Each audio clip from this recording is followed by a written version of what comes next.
up guys? Tayo po yung nagbabalik sa Car Dealership Tycoon. Part 2 na po to.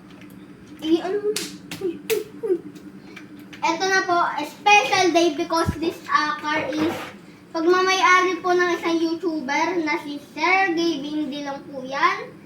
May isa pa po tayo. Ang sasakyan ni Bon Ordonia. Tsaka po guys, ang ano natin dadrive, ito po yan. Ito muna. Para mas fresh. Mabilis. Mabilis guys. Yun o. Bangga. This Ford Raptor po to. Yan. Ay, ano ba yan? Muna ko mag-drive. Ford Mustang lang po yung gagamitin natin para mas mabilis. Ito. 240 max speed upgraded.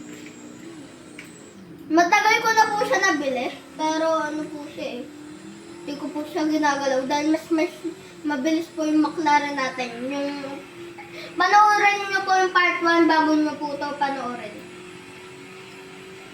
Sunod po yung Saber Cave natin, part 2.